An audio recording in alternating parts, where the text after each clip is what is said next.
안녕하십니까, 전성철입니다. 여러분, 요즘 문 대통령에 대해서 참 말이 많죠, 그죠? 근데 극단적으로 평이 갈라지는 것 같아요, 그죠? 아주 뭐 문파의 그 열렬한 그 지지와 그거는 뭐 대단하고, 또 반대로 이 보수 진영의 그 정말 분노와 증오라고 할까요? 그것도 대단한 것 같아요. 독재 체제가 아닌 상황에서 국민의 여론이 이렇게 극렬하게 갈라진 예는 세계적으로 별로 없지 않나 싶어요. 우리나라도 처음인 것 같습니다. 이렇게 극렬한 증오와 또 반대로 또 극렬한 지지가 같이 공존하는 것은. 그래서 오늘은 여러분들에게 대통령에 대해서 어떻게 평가해야 되는가, 그걸 갖다가 미국과 우리 한국의 기준을 중심으로 한번 풀어드릴까 합니다. 여러분, 대통령은 어떻게 평가해야 될까요? 대통령 제가 세계에 별로 많지 않습니다. 여러분 아시는지 모르겠습니다만은, 사실은 OECD 국가 중에서 37개 국가 중에서 대통령제를 하고 있는 나라는 6개밖에 안 됩니다. 그 중에서 이제 그래도 우리가 본받을 만한 나라는 미국 하나밖에 없습니다. 대통령제 하는 나라 치고 제대로 되는 나라가 없었어요. 지금도 없고. 그래서 미국과 그다음에 한국의 기준으로 우리 지금 문재인 대통령을 한번 평가해 볼까 합니다. 크게 두 가지 방법이 있어요. 하나는 국민의 호감도에 의해서 평가하는 방법이 있고요. 다른 하나는 전문가에 의해서 구체적이고 어떤 전문적인 기준을 가지고 평가하는 방법이 있죠. 미국에서 이 두 가지를 다 했으니까 우선 미국 경우를 한번 볼까요? 미국에서는 아주 유명한 국민 호감도에 의한 대통령 평가가 있었죠. 그거는 역사적으로 정말 너무나 생생하게 살아있는 평가입니다. 그게 뭐냐 하면은 바로 여러분 큰 바위 얼굴이라는 거 아시죠? 그죠? 미국 사우스다코타주의 러시모어 산에 미국에서 국민들이 가장 좋아하는 대통령 4명의 얼굴상을 만들었지 않습니까? 그죠?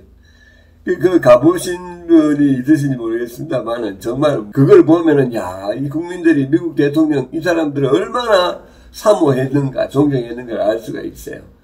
무려 14년에 걸쳐서 그 조각을 만들었는데 4사람의 얼굴을 워싱턴 초대, 그 다음에 링컨 대통령, 토마스 제퍼슨, 그리고 시어도르 루즈벨트 대통령이 4명인데 이게 어느 정도 크기냐 하면요, 머리에서 턱까지가 18m예요. 6층짜리 빌딩 하나하고 같은 겁니다. 코 길이만 해도 6m고, 눈 길이만 해도 3m, 100km 그 멀리서 보일 수 있는 이런 식으로 거대한 걸 지어놓고 이 사람들을 사모해요. 이거는 순전히 이 4사람은 국민 호감도에 의해서 선정된 사람이에요. 과학적인 어떤 전문적인 기준이 아니라. 근데 사실 미국에서 한 30년 전부터 C-SPAN이라는 일종의 공영방송이죠. 공영방송에서 대통령을 전문적으로 평가하기 시작했어요. 한 10년만 한 3번 했습니다. 지금까지 10년 만에 한 번씩. 그래가지고 전체 43명의 대통령을 순위를 매겼어요. 점수를 다 줘가지고. 이 평가를 3가지 분야에 10가지 기준으로 했습니다. 첫 번째 분야는 뭐냐면 이 사람들 이제 역량이 있는 사람인가, 대통령으로서. 예를 들어서 대중을 설득할 역량이 있는가, 비전을 설정할 수 있는가, 행정력은 어땠는가, 의회와의 관계는 어땠는가, 위기관리는 어땠는가, 이런 역량을 기준으로 했던 게 첫 번째 분야고요. 두 번째는 이 사람이 도덕적이었느냐는 겁니다. 도덕적 권위를 가졌는가. 그리고 중요하게 모두를 위한 평등을 추구한 사람인가. 그리고 세 번째가 시대의 핵심 과제, 그 시대에 닥쳐진 핵심 과제를 제대로 해결했었는가. 우리 경제, 외교, 기타 이런 게 있지 않겠습니까? 이거를 해결했었는가. 이 3가지 기준으로 평가를 해줬어요.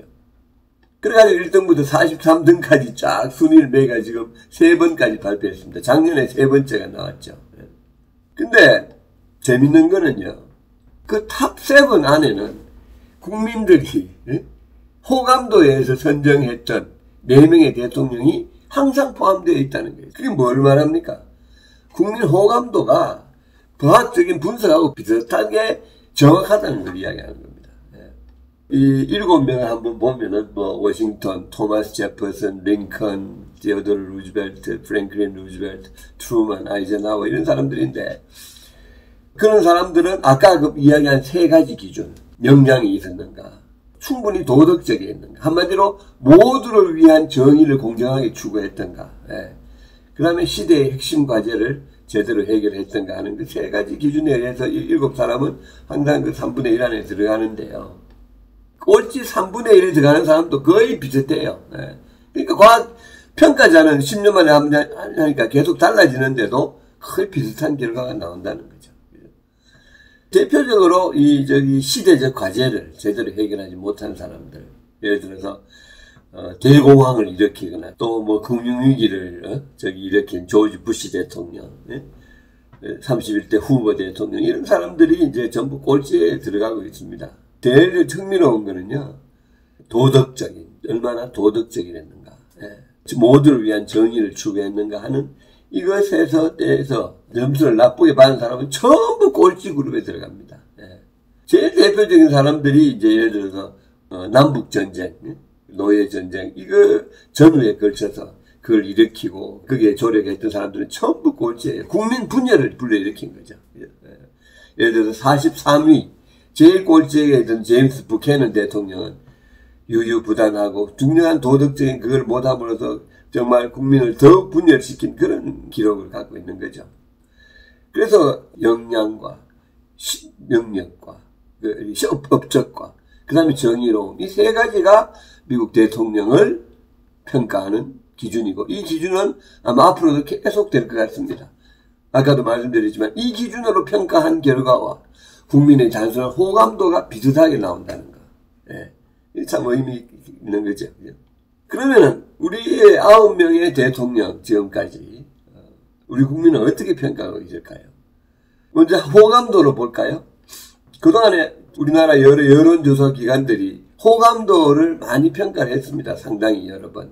한국 갤럽, 미디어 리서치, 한국 리서치, 리얼미터 등의 그런 조사가 있었는데 여러분 최상위 9명 중에 최상위 3명인 거의 이제는 고정되어 있어요. 그게 누군지 아십니까? 박정희, 김대중, 노무현 세 사람이에요. 박정희가 그동안에 초창기에는 압도적으로 1위였는데 요새는 노무현이 이제 치고 올라가는 그런 형국을 보이고 있는데요. 그 제일 나쁜 사람이 누구냐 하면은 전두환하고 노태우입니다. 이 사람들이 그러면 어떤 기준으로 평가를 했을까요? 안타깝게 생각합니다. 역량 안에 도덕성도 같이 집어넣어서 2가지 기준으로만 했어요. 도덕성도 역량이라고 생각했는 거죠. 그러나 이건 구분하는 게 저는 맞을 것 같은데. 그래서 여기서 보면은, 제일 이제 높은 사람이 이제 박정희 대통령이에요. 이건 메달로 그거를 평가를 했는데요. 박정희 대통령이 금메달이 4개예요. 그 다음이 DJ 대통령, 금메달이 3개. 노무현 대통령, 금메달이 2개입니다. 그래서 우리 올림픽에서는 금메달 수로만 하잖아요. 그죠? 그렇게 보면은 이제, 박정희 대통령이 1인데, 사실은 메달 전체를 다 하면은, 은메달, 동메달까지 다 합치면은 DJ 대통령이 금 3개하고 은 6개로, 메달 수로는 DJ 대통령이 더 많은데, 요즘 전반적으로 이제, 국민 정서는 노무현 대통령이 그게 자꾸 올라가고 있는 그런 상황입니다. 그 최악은 아까도 말씀드렸지만 전두환 노태우예요. 우리 후손들이 문재인을 어떻게 평가할 것인가. 아마도 전문적 기준으로 평가하는 사람들이 나올 거예요. 저는 아주 약식이지만 제 나름대로 전문적 기준으로 그것도 미국의 기준으로 한번 평가를 한번 해봤습니다. 역량이 어느 정도냐, 도덕성이 어느 정도냐, 업적이 어느 정도냐 이 3가지 기준으로. 첫째, 역량이 있는가. 대중을 설득하고, 이 미국 기준입니다. 그 다음에 위기 관리, 그 다음에 비전과 의제 설정하고, 행정부를 다루고 의회와의 관계를 하는 이런 역량의 면에서 저는 전체적으로, 문재인 대통령에게 상당히 높은 점수를 주고 싶어요. 민주적 체제를 가진 나라에서 대통령이, 한 정권이 입법, 사법, 행정을 전부 다 장악한 예는, 이런 식으로 완벽하게 장악한 예는 우리 역사에는 없었고 다른 나라에도 정말 흔치 않은 일이죠. 물론 그 장악 속에 특히 사법부의 장악에는 여러 가지 저는 비리와 불리가 있었다고 생각합니다. 예. 막 누명 씌워서 뭐 하는 그런 게 있기는 했지만 여하튼 결과적으로 이렇게 삼부를 완벽하다고 할 정도로 장악한 대통령은 없었고 그것은 대단한 정치적 수완이죠. 그죠? 그 다음에 비전이나 의제를 설정하는 그 기술도 상당히 높은 것 같아요. 예를 들어서 우리 아시잖아요. 그죠? 지금 완전히 구라라는 게 다 판명이 났지만은 기회는 평등, 과정은 공정, 결과는 정의로운 나라. 얼마나 멋있는 말입니까? 이런 말을 지어낼 줄 아는 대통령은 상당한 역량이 있는 거죠. 정치적 수완이. 뭐 행정부 다루는 것도 비교적 관리를 열심히 하는 것 같고 의회는 뭐 말할 필요도 없고 자기 정당을 잘 그거 하는 거. 그러면 뭐 코로나 대처를 보면은 뭐 위기 면에서도 어느 정도 점수를 줄 수 있을 것 같아요. 그래서 저는 역량의 면에서는 문 대통령은 상당한 역량을 가진 사람이 아닌가 그렇게 봅니다. 그래서 저는 역량은 한 8점 내지 9점 정도를 줄 수 있지 않는가 이렇게 생각합니다. 여러분 한번 생각해 보십시오. 나중에 끝에 제 이 댓글로 한번 여러분 의견을 저는 듣고 싶은데요.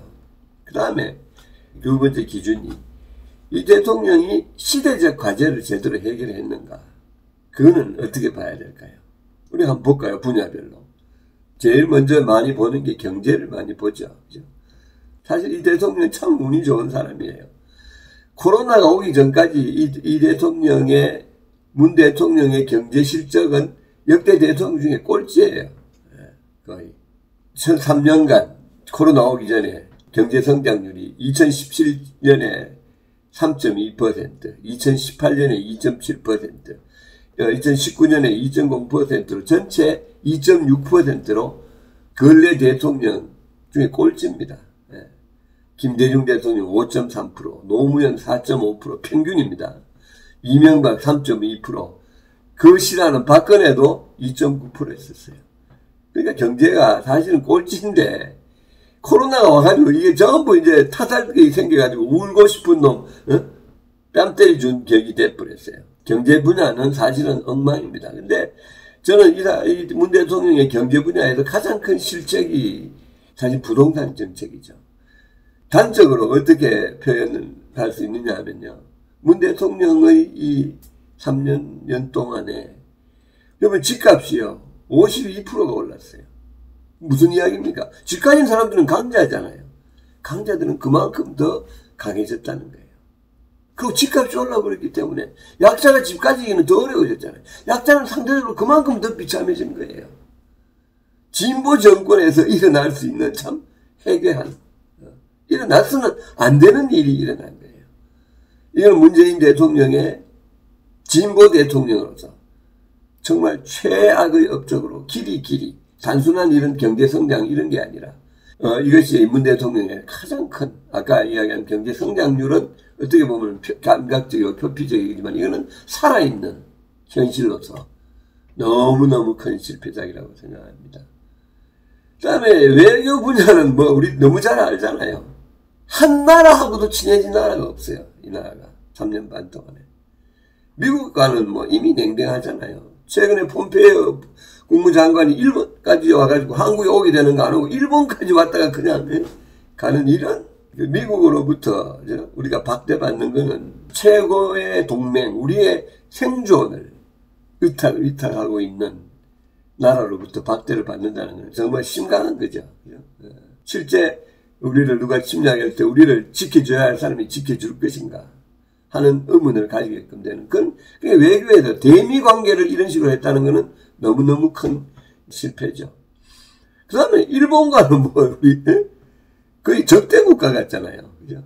우리가 일본에 대한 감정을 가지는 것은 물론 다 있을 수 있는 일이고 어느 나라나 비식민 국가가 그런 감정 가지는 있겠지만 그러나 우리가 역사는 냉정하게 봐야죠. 그죠? 우리가 60년대, 70년대 경제 개발하는 동안에 일본의 그 존재가 우리 한국 경제를 정말 도와준 측면이 있고. 하여튼, 그거는 다른 논쟁이죠. 하여튼, 관계는 너무너무 나빠졌고요. 중국과의 관계, 어떻습니까? 우리는 무시받는 존재잖아요, 중국에는. 사드 때문에 그냥 완전히 엉망진창되고. 일국의 대통령이 방문했는데 거기서 혼자 밥을 먹도록 하는 그런 공개적이고도 노골적인 박대를 받는 그런 나라가 되어버렸어요. 우리가. 어느 나라하고도 친한 나라가 없어요. 그런 게 우리의 외교 업적입니다. 그 다음에 우리한테 가장 중요한 게 뭡니까? 대북관계 아닙니까? 대북관계는 한마디로 말해서 문자 그대로 소문난 잔치에 먹을 것 없다는 그 속담이 제일 저를 맞는 거죠. 따들썩하게 온갖 쇼는 했지만 실질적인 관계에서는 하나도 이루어지지 않고 실제 이 정부가 잘한 거는 딱 한 게 있어요. 트럼프 기분 좋게 만들어준 거예요.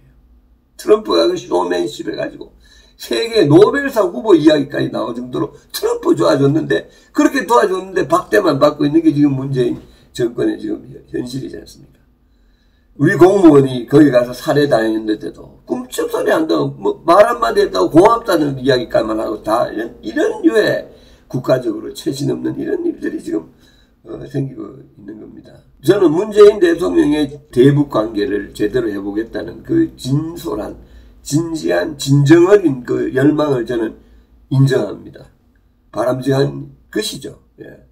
그러나 그 사람이 그걸 실현할 수 있는 능력이 있는가 하는 것은 전혀 다른 문제인 것 같아요. 예. 그래서 전체적으로 국가적 과제가 뻔하지 않습니까? 예? 경제, 외교, 국방, 예? 이거죠. 이 세 가지 면에서는 전부 다 낙제점이에요. 그 다음에 마지막이 이 사람이 도덕적이었는가, 정의로웠는가 하는 거예요. 예. 이것은 굉장히 중요한 겁니다. 대통령으로서. 예. 여러분 미국이 왜 저렇게 잘 되는지 아세요? 대통령의 도덕성을 너무너무 중요하게 생각했기 때문이에요. 대통령이 거짓말 한 번 했다고 쫓겨나 났잖아요. 닉슨 대통령. 그 사람의 죄는 탄핵 제목은 거짓말한 그거 하나입니다. 예. 그 정도로 대통령의 도덕성을 중요하게 생각하는데 왜 중요하냐면 그것이 국민 통합을 이루는데 절대적인 요소이기 때문이에요. 대통령의 도덕성이 없을 때는 국민은 반드시 분열됩니다. 왜?